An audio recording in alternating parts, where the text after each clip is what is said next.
That is our theme and focus for today, which is 2025 revenue ramp up.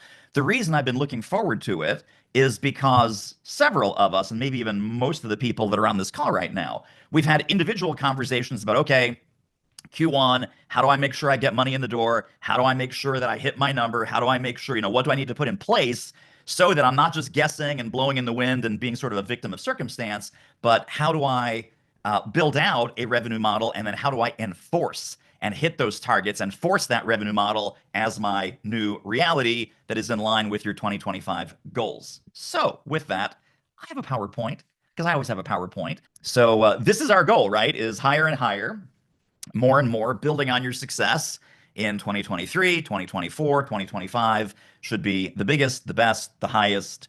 And that's, of course, relative. So everyone's on a different journey. Everyone's got a different size ladder. This is absolutely not about comparison, but it's about enforcement of the model, the revenue model that you want, and enforcement that you are selling and cashing and collecting the revenue that you want. That is your happy dance number, your happy dance number. Not what you think you're going to get, not, 10% better than last year, but genuinely your happy dance number.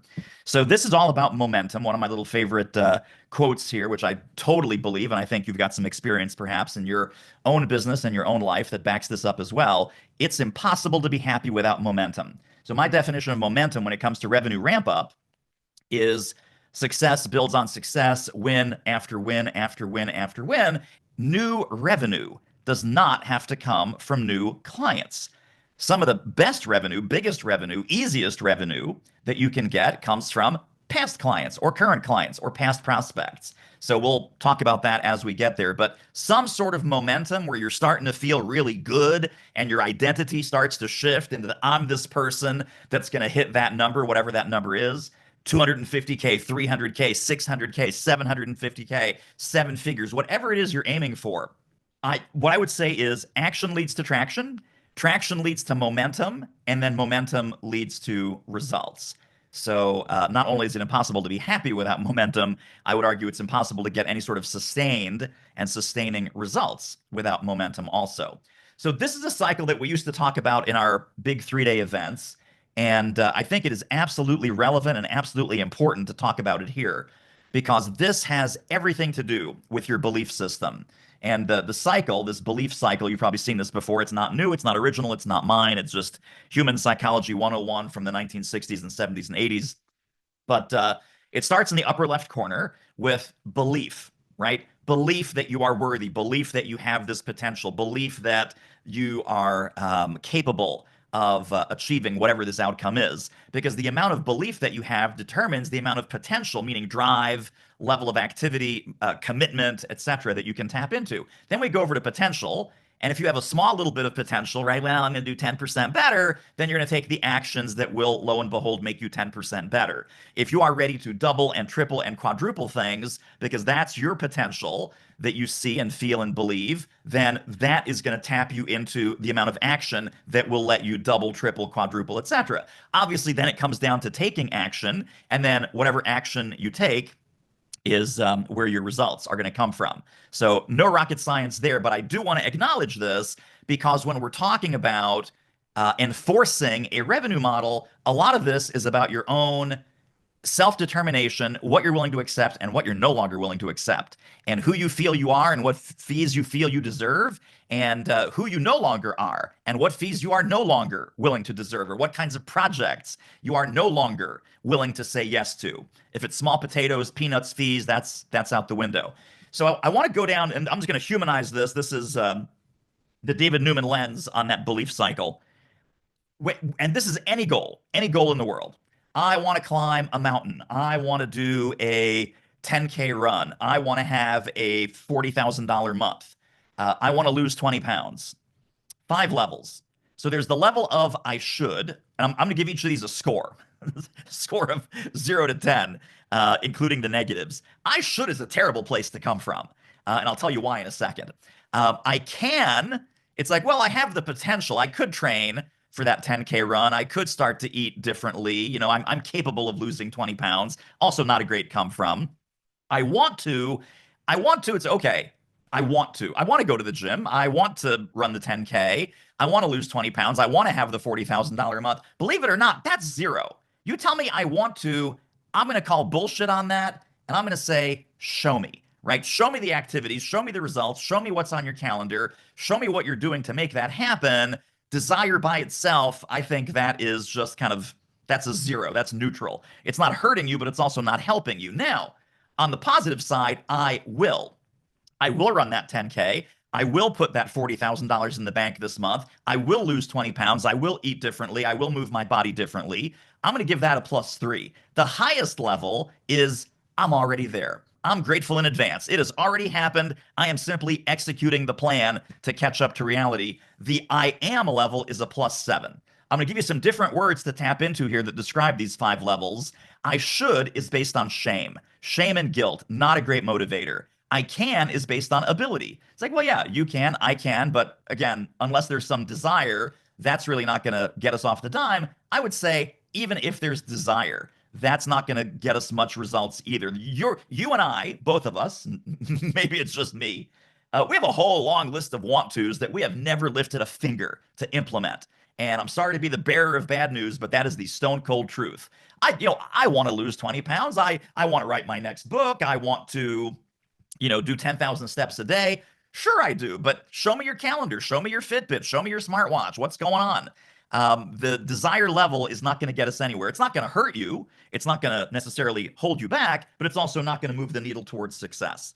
And then the I will level, here's where it kind of gets fun. The I will level at least demonstrates some kind of commitment. And if I said, show me your calendar, show me your planner, show me your self journal, show me your MMA, show me your MMR, show me your PMA, you would have something to show me because you are committed to making that happen.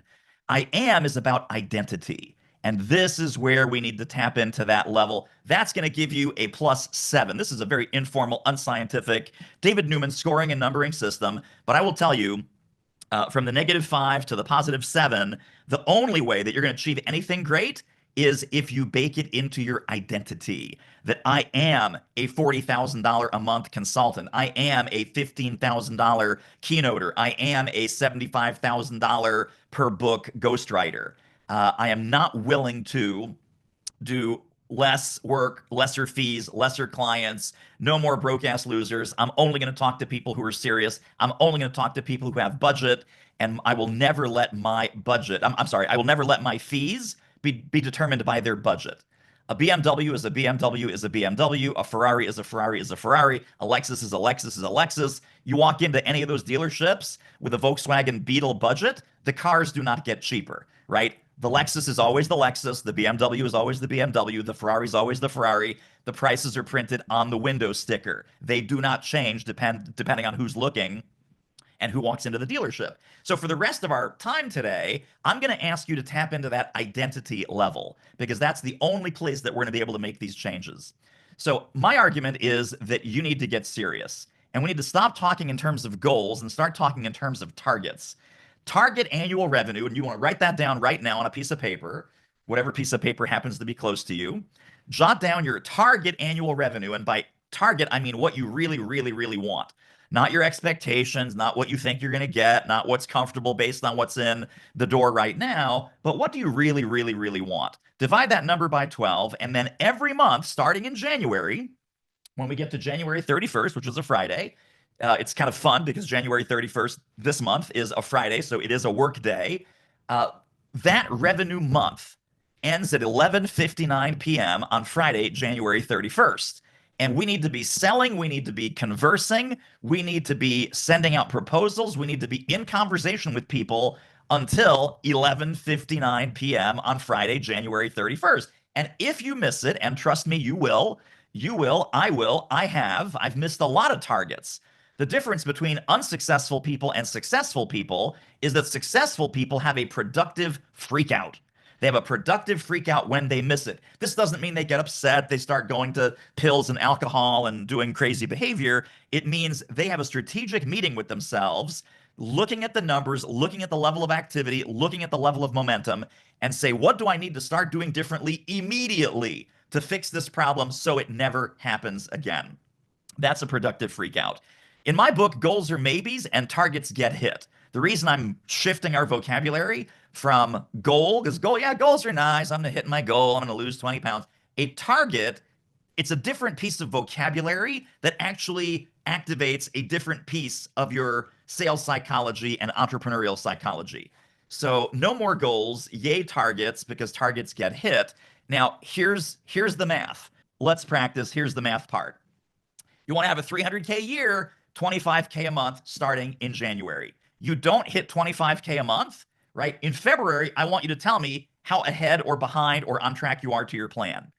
I don't want you to wait until the end of the quarter. I don't want you to wait until the 6 month mark and go, oh, damn, I'm $180,000 behind on my plan. The productive freak out needs to happen on a daily and weekly basis, not on a monthly and quarterly basis. Monthly and quarterly basis, it's too late.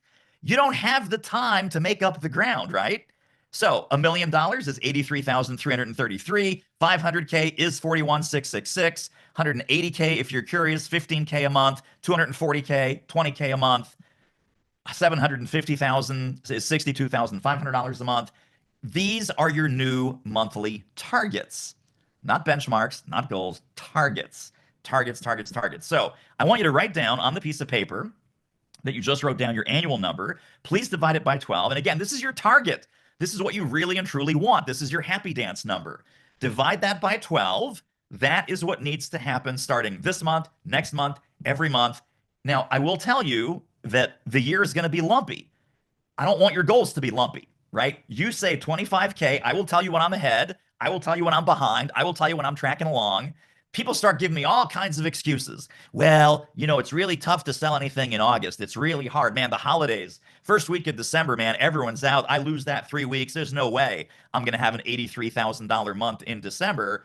There isn't if the belief system doesn't support that, right? Belief, potential, action, result. Belief, potential, action, result. That's why I started with that concept, because your identity as $1 million business owner, your identity as a 500K annual business owner, your identity as a 300K per year business owner does not depend on holidays, August, Christmas, Hanukkah, Kwanzaa, Inauguration Day, President's Day, Veterans Day. I don't care, right? Sales need to happen daily. Prospect conversations need to happen daily, and you will make up that momentum for whatever slow times happen to come to you. But I will tell you, you will have a lot fewer slow times if you no longer expect slow times. I've stopped expecting August to be slow for about 10 years, and we've never had a slow August. I've stopped expecting December to be slow, and we have not had a slow December in my memory that I can think of. Maybe 2019 was slow. I don't know, but there's no slow months. You know why? Because there's no fast months. There are 12 months. There is my revenue target, and there's what I need to do to get my ass in gear so that I do what needs to be done to hit that target. Now, let me tell you another little piece of tough love that I got over the years. So when I was a small young child, I think I was doing maybe 300, 350, and making any more was like, I had no idea. Couldn't see it, couldn't taste it, couldn't touch it, didn't believe it, nothing. And I said to one of my early mentors, I said, I'm working so hard and I'm doing the best I can. Here was the soundbite that he shared with me. You say you're doing the best you can? Yeah. Well, you need to stop doing the best you can and start doing what needs to be done. Or in Home Alone terms, I was like, okay, that was an identity shift, right? The identity shift is I'm an entrepreneur, I'm a coach, I'm a consultant, and I am a consultant who always does the best he can. Well, the results were shit. The results were shit. My result, based on where I wanted to go, right? Notice wanted, not committed, not already there, but where I wanted to go, another piece of self-soothing delusion I had to get over. Wanting it ain't going to get you there. And then, so based on wanting, only wanting, my identity was I am doing the best that I can. I'm a person who always does their best. You think that's bulletproof? That's great. Good for you.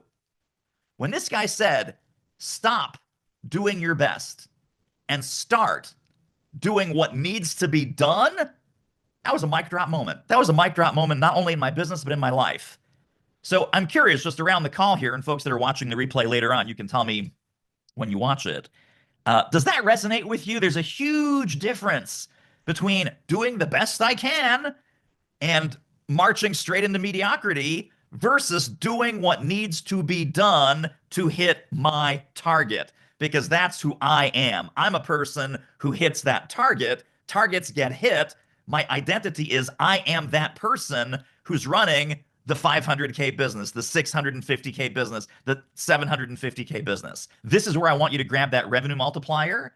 And we are going to do a little bit of creative work together on this. This is basically answering the question to hit my revenue target. To hit my revenue target, what do I need to sell? How many do I need to sell? And how much over the course of a year, a quarter, a month, etc. The question we're answering is what, how many, how much. Price times quantity equals total. Very simple. Third grade math. No more guessing on pricing. So here's another thing that I see a lot. People, and this is true, some elite folks do this, some of our regular MBA folks do this, some of you on this call do this. David, how much should I charge? Well, it's like, how much money do you need to make this month? Are you behind? Are you ahead? Right? It's like, oh man, I'm 15K away from my goal. Hey, you know what? That's funny. 15K sounds like a pretty good price for this particular deal.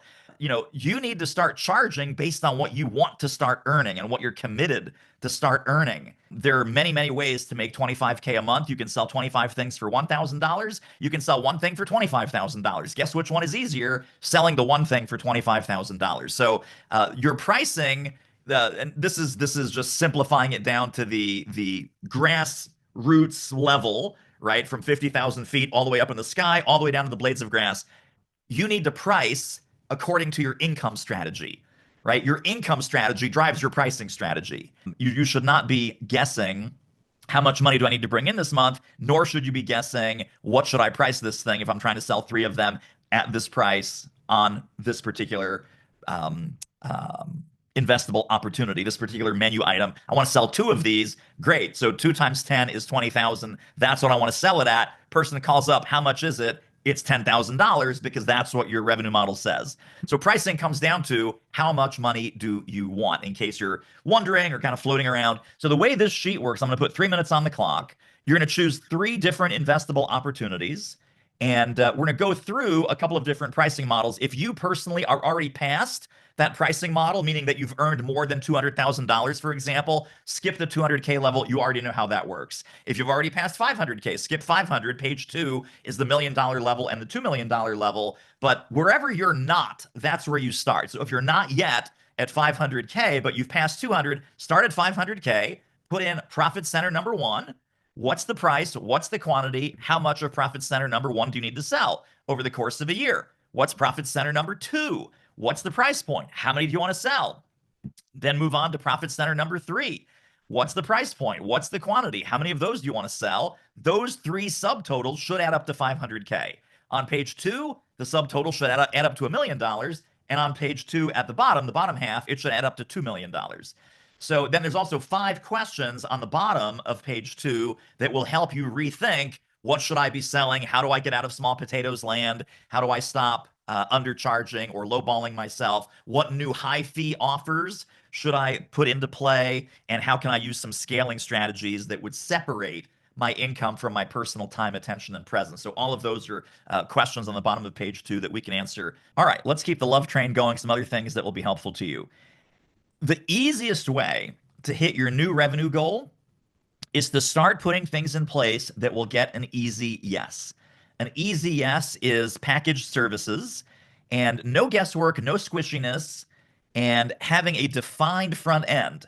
The middle end or the back end, I'm not sure if there is such a thing as a middle end, but a middle end and a back end, that can be good, better, best. That can be the old accordion proposal, right? Phase 1, phase 2, phase 3, phase 4, year 1, year 2, year 3. But the initial engagement, if it's a packaged service, it is so much easier to get someone into your front door, and then all roads lead to that front end service, and then all additional work, the major work, the prerequisite for that is the front end service anyway. So no guesswork, no squishiness. You can either do a defined first step that's big, and big is relative, but I'm thinking between 15K and 50K, or even a defined first step that's small. So you might remember Stefan, for the folks that were in Malibu, Stefan says that he starts with a 5K feasibility assessment.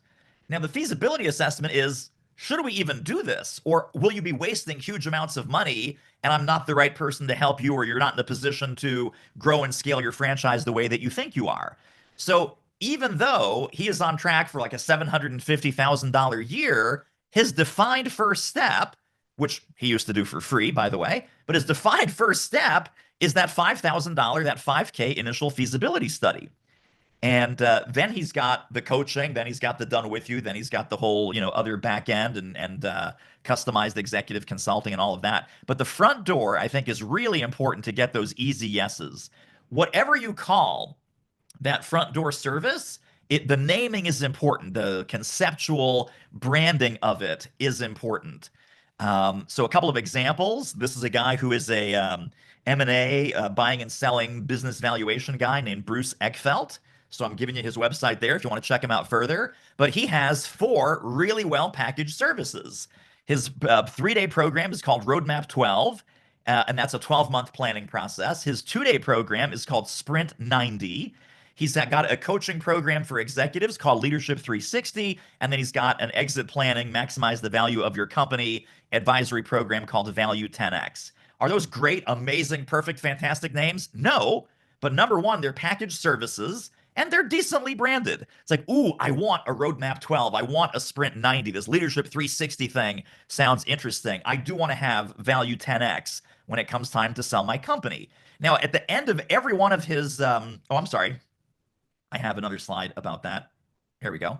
At the end of every one of his newsletters, here's why this naming and branding is important. You can talk about each one of these packaged services in very clear and crisp and concise language, like 1 or 2 sentences each. So like, what the hell is Roadmap 12? Okay, 3-day strategic intensive for leaders of high growth companies looking to scale faster with less drama, creates a crystal clear 3-year, 12-quarter plan that will drive predictable implementation. Spend 3 days with me and you get, boom. Spend 2 days with me. Now we're talking Sprint 90. Sprint 90, 2-day planning meeting to help your team assess their progress, identify critical issues and obstacles, and set specific priorities for the coming quarter, and a 13-week implementation plan, right? Big front end, small front end. Roadmap 12 is the big front end. Roadmap, 3-day in-person thing. Sprint 90, smaller, cheaper, 2-day front end. Value 10X, right? Again, a packaged service, provides businesses with top line revenue of $10 million and above who want to improve their operational performance and strategic positioning to maximize their valuation in the event of an exit, transaction, or investment round. Crystal clear who it's for, when you need it, why you need it, what it does. One big sentence. That's how he does that. Leadership 360. That probably needs a better name if you ask me, but it's better than having no name. Robust multi-rater 360-degree assessment, which is a thing, as you all know. The 360 assessment is a management term for doing the whole surrounding the leader, peers, colleagues, direct reports, bosses. 360 assessment, an executive coaching program specifically designed for CEOs and key executives in high growth companies looking to transform themselves and level up their leadership. And then he throws in retreat facilitation because he couldn't help himself. And we all do retreat facilitation or keynote speaking or seminars or whatever. But the 4 packaged programs here, he talks about this. They're on his website. They're on the bottom of every single one of his monthly email newsletters. Check out my signature programs. Big front end, small front end, ongoing consulting, and assessments. Okay, I got it. I know how to use you. I know how to refer you. I know what the value prop is of each of these things. And if I run into someone that needs something like this, what I would say is, oh, you got to talk to my buddy Bruce. Bruce is a valuation exit planning expert.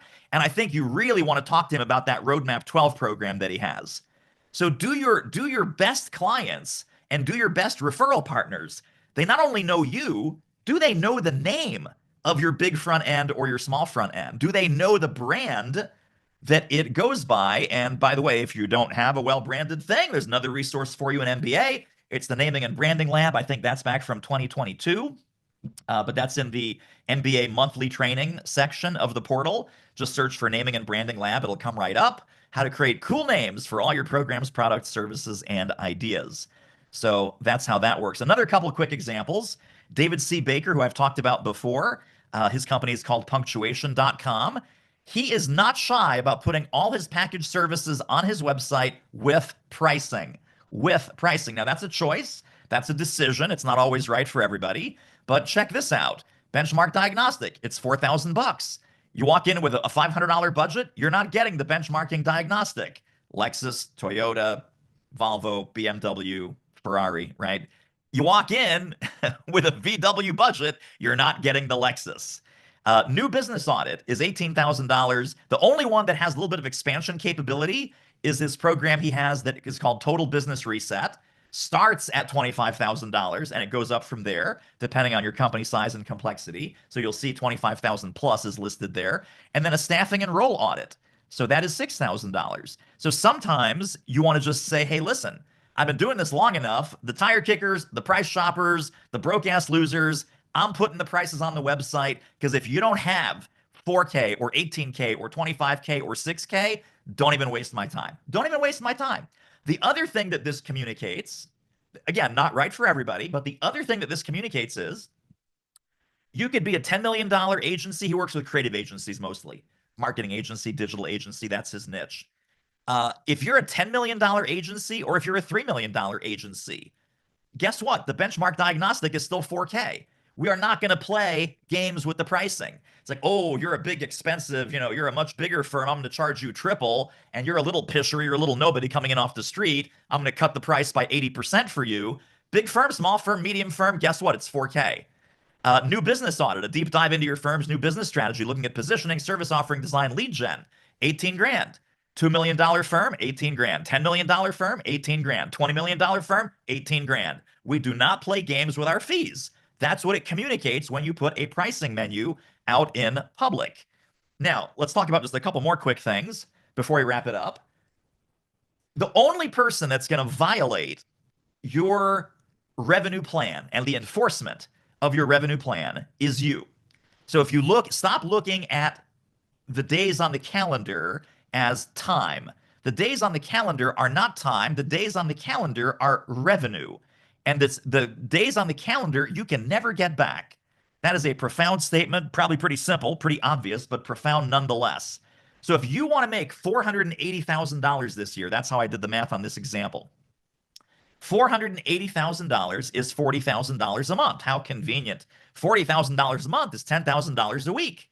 That means if I'm looking at February, in the first week of February, I better bring in $10,000. Second week, I better bring in another $10,000. Same in the third week and same in the fourth week.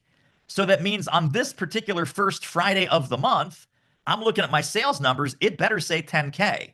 If it doesn't say 10K, what am I going to do? I'm going to have a productive freak out. I'm going to do a little reverse engineering. Have I had enough conversations? Am I selling the right thing to the right people in the right way at the right price point? Or have I been talking to some goober and I sold a $2,000 thing? Here's the other thing, by the way. You might think, okay, well, I sold 2,000 bucks. That's better than a sharp stick in the eye. If your revenue goal is $10,000, but that week you only sold $2,000 because you lowballed something or you just pulled something out of your butt and you said, well, your budget is 2K, so here's what I can do for 2K. You might very well think that you are $2,000 ahead. My friends, you are not. I don't want you to think that way. Your new identity, who hits targets and makes the money that you are going to make, I lost $8,000. You're not ahead 2, you're behind 8. You're not ahead 2, you're behind 8. What do you do when you're behind 8? Productive freak out. What needs to change? Where can I go for help? Guess what? Ding, ding, ding. Big surprise, big shock. Here's one of the places you can go for help. But 10K a week. By the second week, you're at 20K. By the third week, you're at 30K. But we're not going to wait for the third week to have the productive freak out. We're doing the productive freak out back here, kids. We're doing the productive freak out the first moment you slip and the first moment that you realize that you slip. 20K, 30K, 40K. Now, you might end this month with a 55K month. Good for you. Let's say you end this as a 55K month. By the way, John Fenton had like a 55 or 75K month. So he hasn't yet posted his success story in the group, but I encouraged him to. I said, dude, this is perfectly in line with the training that we're doing on Monday. I said, you got to post that. So I'm going to badger him a little bit to post it. So imagine having a 55K or 75K month when your goal was 40. I'm going to give you a choice. Some people say, no, don't take that surplus and, put it in the bank, pretend it's not there. If you want to take 15K off your goal for the next month, That's your choice. I'm not going to stop you. I'm not going to say it's a bad idea. I will tell you that when you overshoot a goal, the healthiest thing to do is to keep going. Do not give yourself a break, although you might, in your own value system, you might deserve one because a 55K month is better than a 40K month for sure. But never let yourself fall off that momentum cadence. If there's a risk, I would say the only risk of giving yourself a break and crediting that 15K into the next month is that you risk losing momentum. And then you less productively freak out and you less often productively freak out. But whatever, listen, I hope you have this problem. I hope you say to me, hey, David, I had a 30K goal for February. Dude, I'm at 37. I don't know what to do. Should I credit this month with 37? Should I carry the 7 over into next month? We will have a productive, wonderful, congratulatory, high five filled conversation. But until that happens, my recommendation is stay the course and keep the momentum going. So please understand at the end of each week, you should just know for yourself, am I ahead? And you could be ahead. Am I behind? If we're behind, we do a productive freak out. We change some things up. We have a strategic, one person meeting with ourselves, a little come to Jesus, come to self meeting. What needs to change? Am I talking to the right people? Am I offering the right services? Do I have a compelling enough small front end and big front end? Small front end, big front end, yes. And what else needs to change so that next week I can make up the ground that I lost this week? Productive freakout, by the way, does not mean you put yourself on a guilt trip, you beat yourself up, you start thinking, oh God, I'm a terrible person. A productive freakout is getting into massive intelligent action to make a change. So let me define productive freakout so we're all clear on this. It is getting into massive intelligent action to make a productive change. Massive intelligent action to get into a productive change that is in line with your identity, that is in line with your I am statement. In this case, I am a $40,000 a month entrepreneur. I am a $40,000 a month consultant. I am a $40,000 a month agency owner. I am a $40,000 a month growth partner, whatever it is.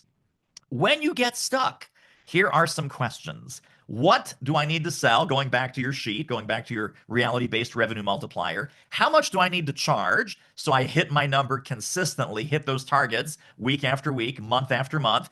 If you're charging a certain number, but you just don't have enough sales conversations, two choices. Get more sales conversations or raise your prices. Because price times quantity equals total, you either have to change the price or you have to change the quantity or you have to do both. But those two questions will get you unstuck and get you back into momentum. How fast can I get a conversation? Who can help me? Well, I can help you. Your money-making relationships can help you. Our December training was all about partner marketing activation, so your PMA partners can help you. But start with me. Please start with me. And then ask yourself these two questions. Who needs my help? Based on your research, based on trigger events, based on who you're tracking in your CRM, and what offers can I create fast? Fast cash strategies, going back to a current client, going back to a current prospect, going back to a past prospect, going back to a past client. These 6 questions are your revenue ramp up first aid kit. When you're not hitting it, when you're having a productive freak out, this slide, these 6 questions are what you need to answer in your productive freak out one-person retreat with yourself. What do I need to sell? How much do I need to charge? Either change the price, change the quantity, or change both. How fast can I get a conversation? Who can help me? David, MMR, other MBAers, your partner marketing, activation people. Who needs my help in the marketplace right now based on your research, trigger events, and who's in your CRM? And then what offers can I create fast? Either fast cash, upsells, renewals, upgrades, expanding current deals into something bigger, better, cooler, and more valuable. So you're in the driver's seat, my friends. If you get lost, do not change your destination. Do not change your target. Please, if you get lost, change your route. Change the way that you get there. Do not change that number that is your target. So please, please, please understand that what truly successful people do, they get knocked down, they get rerouted, they get kicked down the mountain on a constant basis.